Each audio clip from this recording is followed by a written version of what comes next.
when you look at how CBD oil affects neuropathic pain, it really works in three ways, and I'll just briefly touch on them.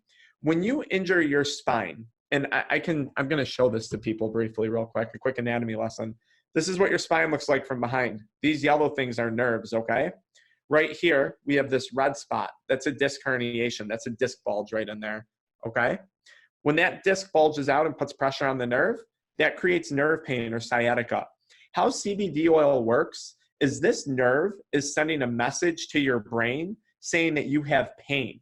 CBD oil, one of the ways it works is it reduces the amount of pain messengers being sent to your brain.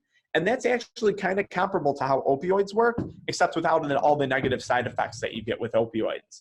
That's why it's not something we're talking about today.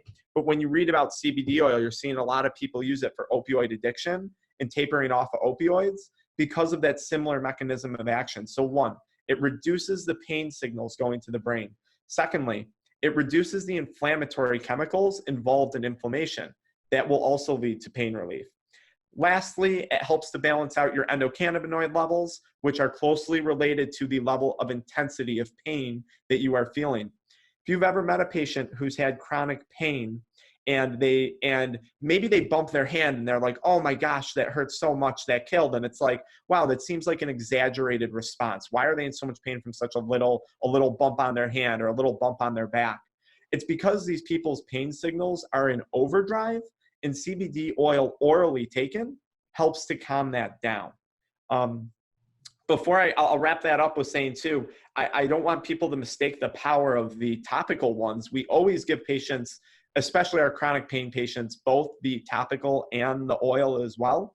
The reason being is whether or not you know it, your skin has an abundance of CB2 receptors. Your skin is the organ that actually has the most CB2 receptors on it.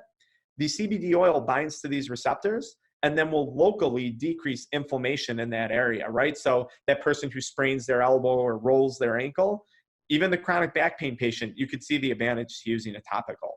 And that's really the bulk of what we see here.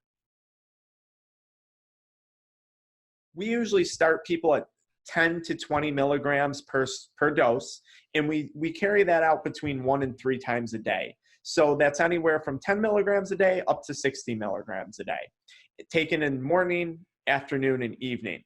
Now, we take that approach and we say, listen, your pain patient, let me be clear on this, especially if they're chronic pain, they're probably dealing with anxiety, they're probably dealing with insomnia, they're probably dealing with depression, and unfortunately, due to the opioid crisis, a lot of them are dealing with addiction too now.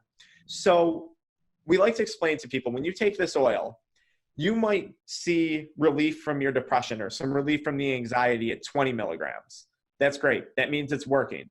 But we might need to bump you up to 60 or 100 milligrams, depending on the type of pain that this person's having. And it really varies. So once we find that correct dosage, it seems to work pretty quickly. I usually say within a week. That's my general rule of thumb. Now, we do have people where it may take us a month and a half to get them to that correct dosage. So it can take longer, but I don't necessarily think it's because the product takes that much longer to work. It's more so because finding that correct dosage sometimes can be a little bit of a back and forth. And just for a general guideline for people too, when you have nerve pain, neuropathic pain, it takes a long time for a nerve to heal. So I tell people it wouldn't be unsafe to say, especially if this is the only source of care that they're really seeking, CBD oil, to say, hey, look, hang in there for a solid 8 weeks, 3 months even. That's not unreasonable to say that by any means.